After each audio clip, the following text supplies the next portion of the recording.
Yeah, let's talk a bit about Deep Sentinel, and I'll give you my perspective as a real estate investor. I came across Deep Sentinel because I live in San Francisco. I live in a condo building. I'm constantly concerned about security, and we've had a lot of break-ins, and I don't like that. But also, I'm a real estate investor, and I own buildings. I own multifamily apartments in Texas, for example.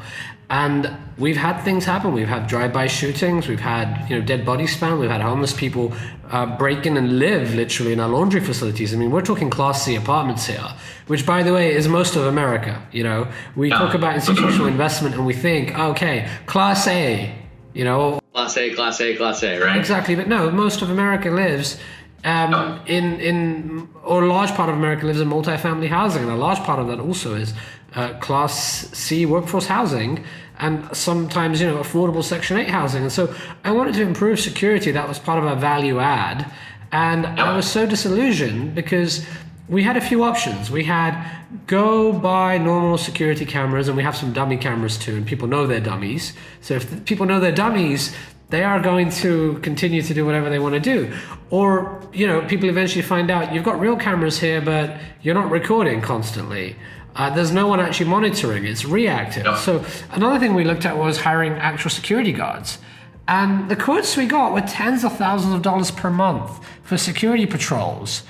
And that would have killed my NOI. I mean, think what tens of thousands of dollars would do to my property value. Hundreds of thousands of dollars in property value destroyed. In fact, millions destroyed. Because we have live human guards having to patrol. And we thought, what happens when those human beings develop a normal pattern of patrol, or they slack off, or they only work certain hours, or eventually we decide, okay, security is great, let's get rid of them. Crime's gonna come back. And when I came across Deep Sentinel, I just couldn't believe it. And, I'm a big fan of Deep Sentinel, and we're trying to use it in our portfolio, and I'm a big recommender of it. But the idea that you have this very affordable, low-cost camera, and not just that, the camera can talk to you. There's a two-way audio. That to me was pretty powerful, and I love the videos on the Deep Sentinel website too, where you guys have literally scared off a bear that was trying to break into a cabin. Yep. Or live people caught, and people are confused. They're like, wait, where's this voice coming from? And the fact that you capture crime before it happens, and the fact that you've got a live witness who can call the police, that is a value proposition that blew my mind. It was sort of a quick thesis on why I invested in Deep Sentinel. The value proposition as an investor was powerful, and David's just the right type of crazy founder who can make hardware companies work, because hardware companies are a lot more difficult than software, and you can build great returns with hardware. I rarely invest in hardware, but in the cases I have, it was all about the founder, and the founders, and in every case, I think, in hardware that we've invested in have done really, really well. Boxable is another company I invested in that is just going, to the moon. But yeah, that's sort of what Deep Sentinel is. So I'll spare you the intro because I know you do this 1,000 times a day, David. But yeah, let's continue with the story now that we've defined Deep Sentinel. Yeah, sure. So I mean, I appreciate it. I would. Add to it.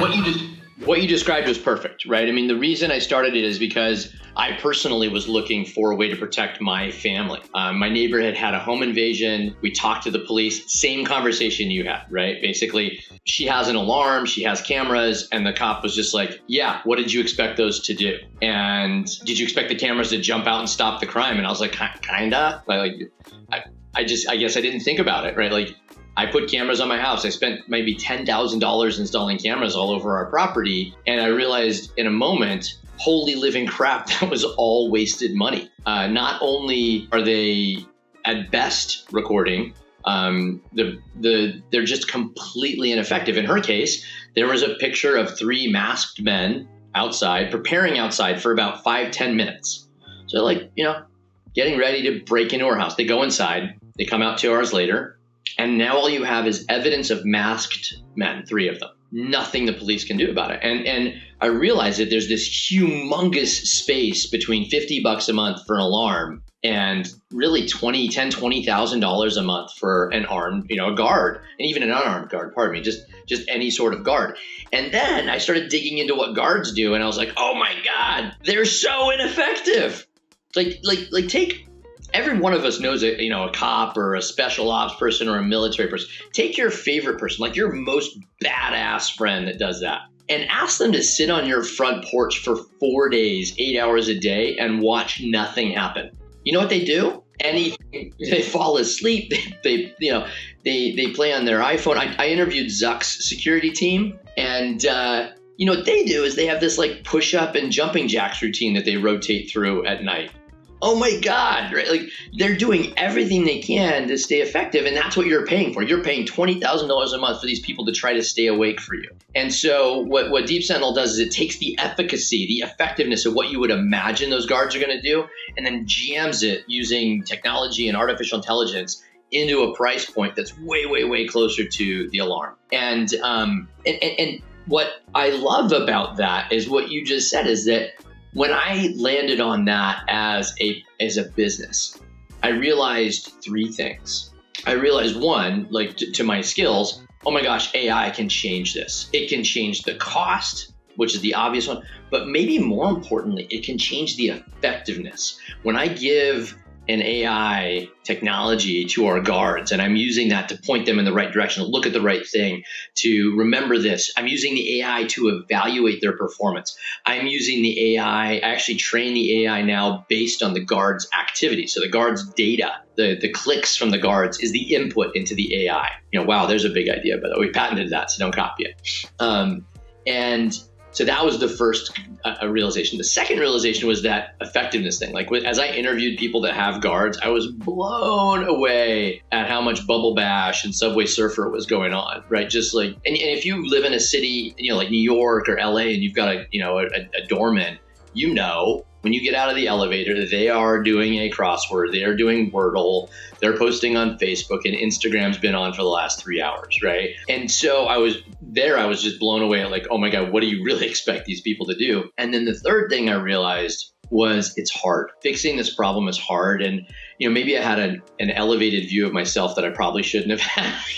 And I was like, I can do this. And there's not everyone can do this problem. I'm going to go do it. And I got some investors motivated on it. And what I love about it is exactly what you just said, is after 4 years of bust and tail, we're at the point where we do it. We change the lives of our customers. I'll tell you, the most motivating thing to me is if you look at the Deep Sentinel YouTube channel, you'll see all of our videos. My favorite video on there is our holiday one. And our holiday one's my favorite one because we do both business and residential protection. But we have all these customers that on Christmas Day or Christmas Eve came outside and they waved to the cameras. And the guard said, "Hey, this is Mike at Deep Sentinel. What can I do for you? Hi, I made this Christmas card for you. I know it's kind of silly." And they hold up these hand-drawn, handmade, monstrous cards so you can see them on the camera, like 2 feet wide and 2 feet tall. And they just, I just wanted to tell you thank you because you guys make me feel safer and I sleep at night. And I live in a neighborhood I wouldn't feel safe without you guys. Dude,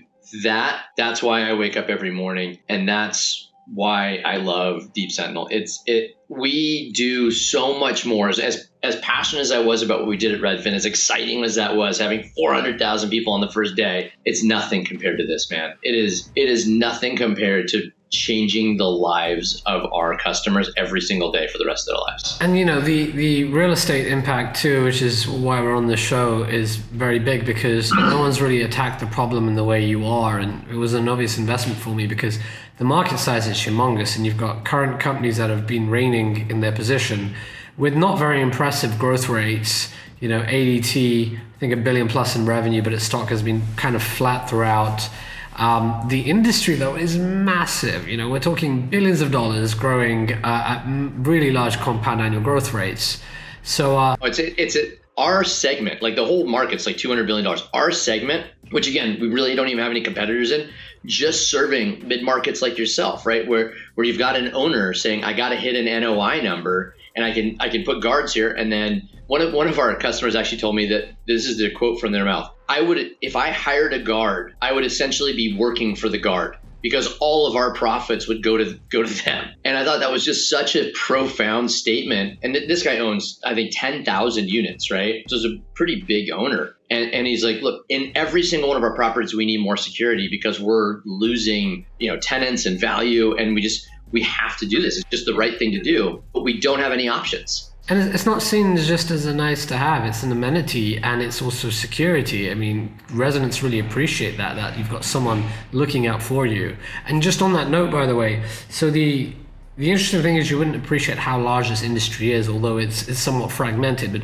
the global video surveillance market, 2019 was valued at $42.94 billion, but is expected to more than triple by 2027 to 144 billion. And I think when we spoke, when you were telling me about the idea, we felt that's an understatement. This is actually creating a whole new category. Look at the real estate market. You don't really think of that as a new opportunity to target because you think, okay, it's enterprise and it's your average everyday consumer that buys a Nest device or, a Ring doorbell now. Here, you're actually changing the economics for investors. I mean, my arbitrages, or the arbitrage opportunity here for a lot of investors is buy buildings at value, and if you can bring in a camera and you only have to spend what is the pricing now, like $500 a month per camera? It's a couple $100 a month, right? It depends on the facility, and like for multi-tenant it's a little bit different. But yeah, I mean, think about it as versus 20,000 plus a month, a couple $100, right, dude? Right? I mean, the arbitrage opportunity in my mind is massive as it relates to this, and that's where we really turned the corner, right? So we like I shared a little bit about our numbers last year. We're now taking over portfolios, right? So like that's part of how we're hitting our number this month. We're going to take over an entire portfolio this month. We're going to take over one or two more portfolios next month.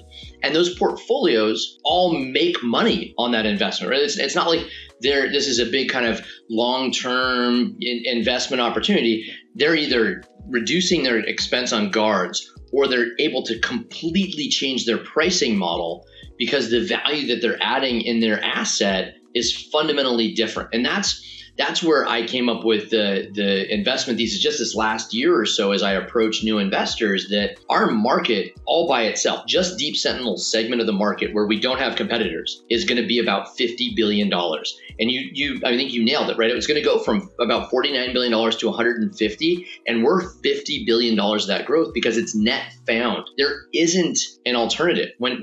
When you get the presentation from Deep Sentinel, okay, hey Zain, you've got this multi-tenant property for $800 a month. Do you want to protect all 20 of those properties and increase the monthly fee by $75 to $150 per unit? And you advertise uniquely that you get private security 24/7 on your property. Bam, you win, right? Bam, you win. Bam, you win. And that's in communities, that's in San Antonio, that's in Dallas, that's in Oakland, that's in Michigan, that's in New York, that's in Connecticut. Every single market as it relates to people that are looking at the NOI on their buildings, if they can make this shift, the ROI on that NOI is under 6 months, right? You have a 6-month payback and a fundamental change in the economics of your property. And by the way, you're changing the demand equation too, right? You now have an exclusive offering that other people can't offer that's really valuable to your customers. The best thing about investing in PropTech is there are some startups that can really nail distribution. And it takes time. You have to run some pilots. You have to show an improvement. But the moment you show an impact on the investor's NOI, there's an urgency to implement you, and not just implement you in a building, which gives you access to hundreds of units. You get deployed portfolio wide. And this is how certain companies like Latch is another one, and others in PropTech can scale to magnificent heights. It's portfolio wide rollouts, and that's the dream of every founder, but it's also the hardest one to actualize because you've got to break through the door and prove. And investors are ruthless, they won't need to cut costs or improve revenues because if they have LPs to answer for, they want to get more cash flow. That matters. Bring this in and portfolio wide. I'm going to tell you a little secret that we have. So you mentioned that we're a hardware business. So most of our sales now are actually not hardware bound. We're hardware agnostic, but we continue to sell our own hardware. So I'm going to hold up this is our Deep Sentinel camera. This is the one that we make. If you go to the Deep Sentinel website, this is the one that you see on there. This is so incredibly magic. And it's magic because of a word that you said a few minutes ago, which is enterprise sales. So every one of these portfolios has a managing partner or a CEO or a COO that's thinking about this problem. What Deep Sentinel also has that, like, let's take Securitas or ADT doesn't have on their enterprise side is I have the sickest consumer product you can buy. So for less than $1,000, I can get the CEO of a company that has 10,000 units. I can send them our consumer product. And in less than a week, they have it set up on their house and they're getting the full Deep Sentinel experience. They set it up 30 minutes after they receive the box. They put the batteries in the camera. They drill one hole per camera in their wall. It's on their front door. It's on their back door. It's on their garage. They wave at the camera at the end of setup and they hear, "Hi, this is Denise from Deep Sentinel Security. Thank you for trusting us with your home. I just checked all your cameras. They look okay. Thank you again for being a customer. I would ask you if you could take your backdoor camera and just point it down a little bit for me. That'll help us with the angle." Bam, magic moment. Thing two that happens is that CEO's husband or wife comes home that night and is like, "Hey, what's that thing? It just talked to me when I came up to the house. That's pretty cool." "Yeah, we have private security now at home, honey." And for the next week, they're thinking about Deep Sentinel the whole time. And the reason the word enterprise sales matters is because my last company was an enterprise sales company. In an enterprise sale process, you would give every second of every day, every dollar you have, every brainwave that you have to get your customer's CEO to think about you for 15 minutes. I don't get 15 minutes. I get your next week thinking about me 24/7. It is the most crazy enterprise sales process backdoor that I have ever gotten a chance to accidentally build. I didn't do it on purpose, but we now go into these enterprise. It sounds like you did though, because even when you described your early values around founding Redfin, even UI was very important, and I think that's something I appreciate a lot with a lot of Proptech founders. They obsess around the UI, and that results in an ROI that is incalculable, but it's that mind shift. People love it. Holy moly, yeah. It integrates into their workflow. Workflow meaning here, it's not intrusive. It's just there. It's looking after you. And that's exactly right. It takes your mind off things. I mean, technology sometimes takes all of our attention. We're bombarded with these streams of pop-ups, and there's kind of a joke now with how Web 2 has become. You go to a website, you get this pop-up, you get this paywall sometimes, you have to turn your notification on, you got this annoying chat thing coming up. Technology is sometimes it's intrusive. What's beautiful is to have technology that does its job. You nailed it. The words that we think about when we think about user experience are trust and meaning. So from Deep Sentinel, you turn off all of your notifications. I have my Deep Sentinel on right now, and I have people kind of going in and out. I have my gardeners here right now. My wife's kind of coming in and out, and I'm getting no alerts. Why? Because there's nothing for me to worry about. My security system doesn't create angst and anxiety for me. The only time I get an alert from Deep Sentinel is when there's a problem. They're intervening, they're talking to someone, they're turning on the siren. And by the way, if that's the case, I also get a deluge of contact because it's meaningful and it's transparent. Hey, I've got a guy who's trying to break open your window in your car.